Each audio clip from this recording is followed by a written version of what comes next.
Welcome back to the Art of Hobbiness. I'm Erin. I'm joined by my lovely co-host, Tam. Yes! Today we're talking about one of Tam's new hobbies, and she quoted, this is one of her bucket list hobbies. It is. So excited to talk about that. I'm so excited that you started finally doing this, is taking French lessons. Yes. So I'd love to hear all about it. Yes.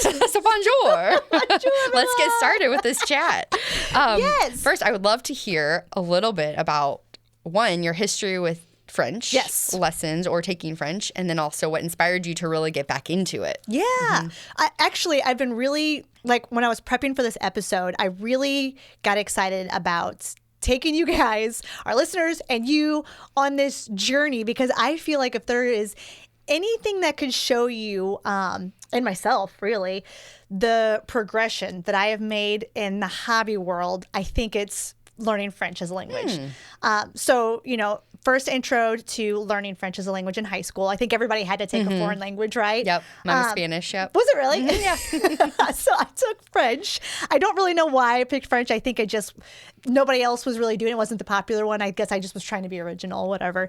But I enjoyed it.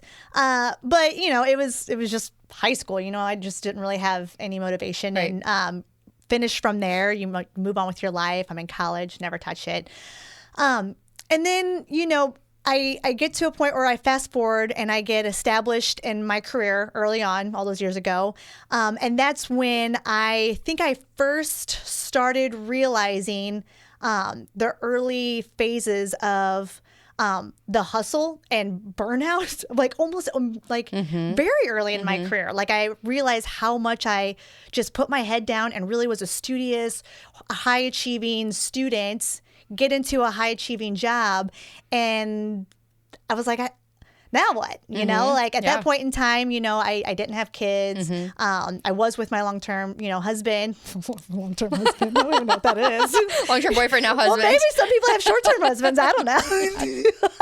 But anyway, I was with my husband, but we weren't quite husband and wife yet. But, we were in that phase. And, I was just starting to feel like, oh, there's what about me? What have I been doing this whole time? Where's the fun? And so at that point in time, I actually was working out in Creve Coeur. So the drive for me was 45 minutes. And it's actually where I first was introed to podcasts. Oh, no way. Yeah. I found, I was trying to think of how can I make use of this commute time? It just felt like such a tedious thing that frankly was just miserable. And doing some, I think it was right around New Year's, everybody's looking for, a New Year's resolution. And so I was like, well, maybe my New Year's resolution is maybe I circle back to French, because in Googling ways to make use of your, commuting time, I was seeing a lot of learn a foreign language. Sure. Yeah. So I was like, all right, let's give that a try. So I discovered this podcast called Coffee Break French. Oh, yeah. I remember us talking about that many years ago. Yeah.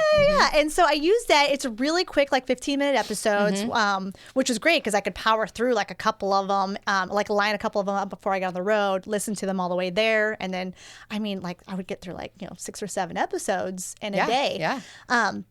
Enjoyed it. I really did feel like I was making use of my commuting time, but then I got moved to a location closer to home. So then I kind of lost that time, and then I just didn't utilize that time to be, learning the French. So I kind of just dropped it again. And then, continued to have this challenge of finding something for myself or, prioritizing that self-time. And then I think it was... I feel like right around that time was you started having children too, right? Yeah, absolutely. That's a great point. I feel like circling back to that, I remember this point in your life because I remember us talking about it. And I also... we had plans, I don't know if you remember this, but we had started talking about let's go on a trip to France together as a couple. Yes. And I started doing Duolingo at the time, and you were doing that. And I think you maybe did Duolingo too then at that point. I remember doing that for a little while. And I think, and correct me if I'm wrong, that you got pregnant with Lennon, and that was why you couldn't go. Or we ended up not being able to go. I think you're right. Because I think you even bought Pat luggage for Christmas. I did. And like then something dear. I think it was that. I think you got pregnant. Yeah. I think you're exactly right. I was anyways. like, this is going to be the year. We're going to travel. We're going to do it. And I'm going to like, and I was trying to look for a reason to put a priority. Right. Make yourself accountable for the French and doing all that. Like, because like I said at the beginning, you had told me this was kind of going to France, learning French is one of your bucket list items, and all these things, it's just a testament as you're getting to that, like life happens, right? Happens. Roadblocks happen, and you can't always commit to it as much as you like. Yeah, no, you're absolutely right. So fast forwarding to now, right, kind of is where you're at. So tell us a little bit about that. Yeah, so actually my in-laws, Peggy and Rick Hayden, wonderful, wonderful people that they are going to be celebrating their 50th wedding anniversary. Oh, that's amazing. Which is just incredible. Everyone should admire that. Absolutely. They have decided that they want to go to France for their anniversary, and out of the kindness of their heart are taking their family with them. It's amazing. Really, truly amazing. And it really got me I was like, this is it. This is my moment. Like a bucket list item. I'm going for it. And so I really was like, okay, I'm going to get back into the French again, right? And so I got the Duolingo app back on my phone. I'm listening to Coffee Break French again, supporting my podcast folks, right? And then what really was kind of great too is this time I got to add an element of Lennon has a classmate whose mom is a French teacher. Oh, wow. And she is, I just happened to mention to her that I was wanting to do this, and she was like, well, I'll teach you. I can kind of take you under my belt, and we can do some classes, and we can even pull our daughters in because she's, wanting to teach her daughter French. And was like, well, I can pull Lennon in. Lennon loves to try to do these hobby things with me. So I've got Duolingo, I've got Coffee Break French, I've got teaching going, and I feel like in reflecting all of this, trying to prep for this episode, I was like, something that I noticed was I feel like the French is sticking this time, Yeah. I feel like it's been 15 years of me every New Year's resolution saying, this is the year I'm going to learn French. Yeah. And I started up for a month. Yeah. And then I fall off that, train of, momentum. Whereas with this, I feel like there's a couple of things compounding on why I feel like it's kind of sticking this time. One of them being just for the fact that I feel like I'm compounding how much. Right. I was going to ask do you feel like those couple other stints of trying it maybe it's in there a little bit, and so you're building on that, so you're not starting from scratch. Not starting from scratch. Yeah. No. And the other thing that I think that is really helping is, honestly, Erin, I feel like our hobby journey is helping. I think prior to us having this podcast, I would say I was somebody that didn't have hobbies, right? And I feel that through this podcast of us trying hobbies, I feel that I'm getting better at hobbying. Yeah. I feel like I'm getting more comfortable with being uncomfortable and putting myself in situations where I'm outside of my comfort zone. I think I'm getting better at prioritizing that self-care time. I think having a teacher, right? I meet her every week, and that's something that's on my schedule. It has to be on the schedule, right? And it's a non-negotiable, right? That's what that time is. I really do feel like those things compounded are helping it be more of it's sticking. It's becoming more realistic of a goal that I could learn French and be fluent in it for our upcoming trip, as opposed to just here I am celebrating my annual anniversary of starting this as a New Year's resolution and then letting it go, right? Yeah.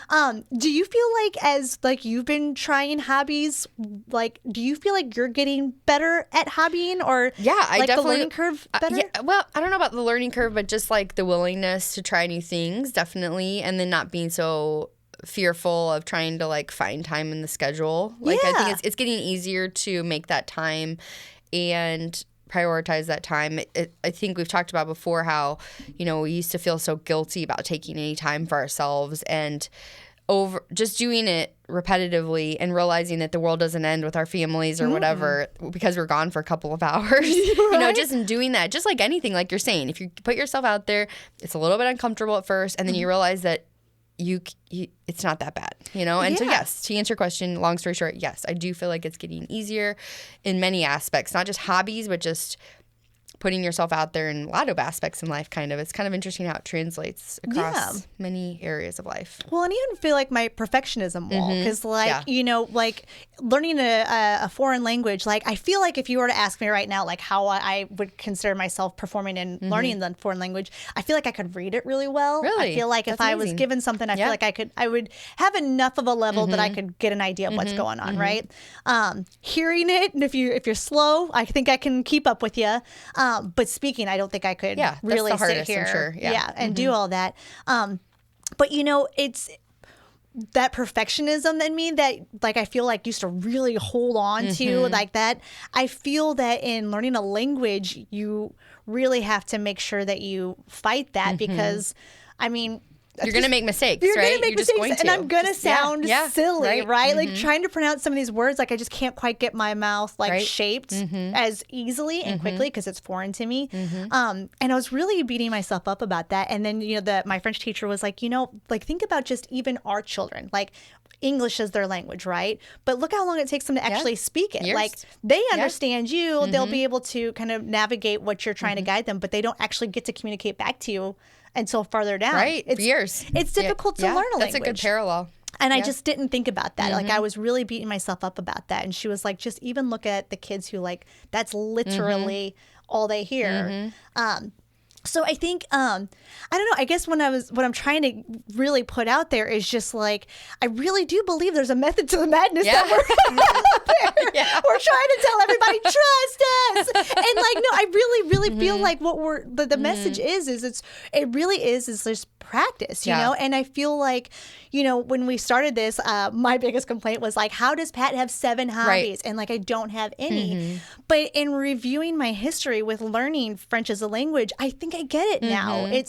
He just practices so much trying new hobbies, and he just puts that priority on it, that it just really does become easier. And then you just feel more comfortable in trying other hobbies. And well, and I think too, like realizing it's not really about the hobby, right? It's about like you're following your intuition, you're finding things that you really enjoy to do. It's not about the specific hobby. It's about like listening to what you like to do as a person and then going with it, going for it, you know, and versus finding reasons not to do it. And I think with French, you know, like I said, I fell off the bandwagon like by February, right, every year. And I think in my mind back then, I was able to be like, well, it's just because it's really hard and blow it off. But I mean, if I do some self-evaluating, I think it's just because once I removed that commuting piece from it, suddenly it was the reason why it wasn't there is because I wasn't finding that time to put that into my schedule to learn it, right? And so, you know, now that I'm doing that, like, man, I'm really enjoying learning it. It's amazing. I feel like I'm getting more culture. Well, absolutely. And I think that accountability factor that we talk about a lot, you've got like all those things helping you, right? Your daughter's doing it with you and she's enjoying it. And then you're going to that class, somebody else is counting on you to be there. And then the upcoming trip. I mean, that's kind of like the goal, the end goal, right? That's the reward. Yes. My God, reward. I didn't even think of it that way. It's my reward for working like so hard to put that priority on there. That's a really good point.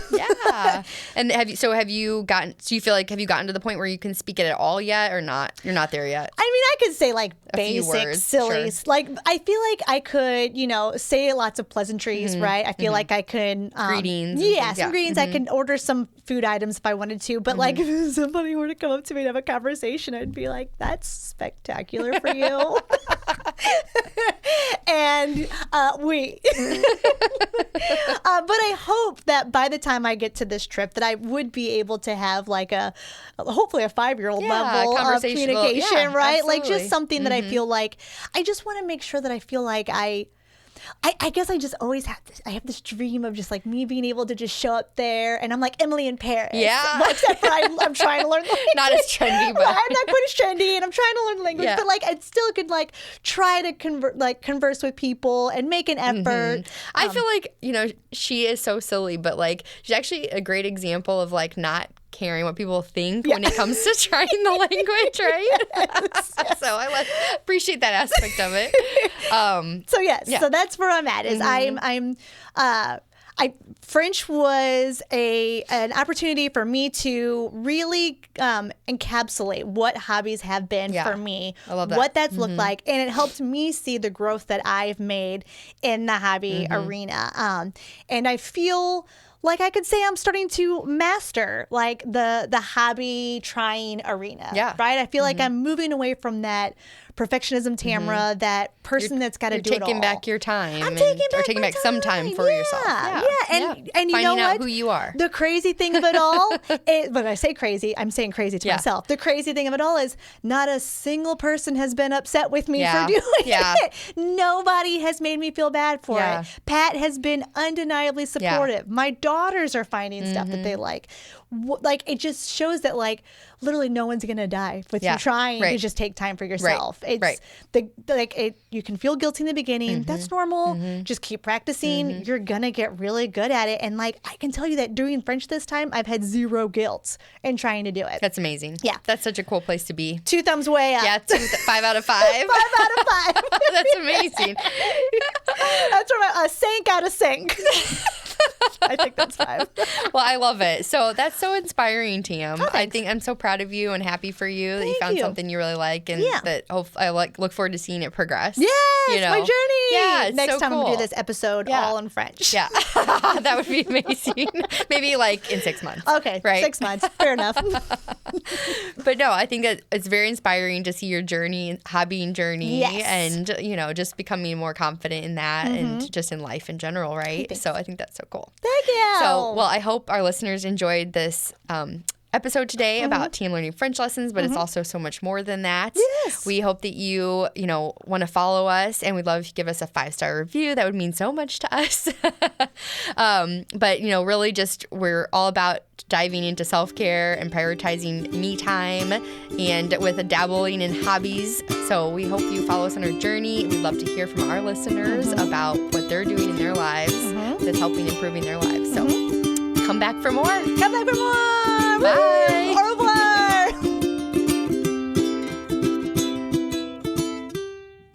Thanks for listening to The Art of Hobbiness. Be sure to leave a review and rating. And for a little extra Erin and Tam fun, be sure to follow us on Instagram and Pinterest for behind-the-scenes footage of our journey to find hobbiness.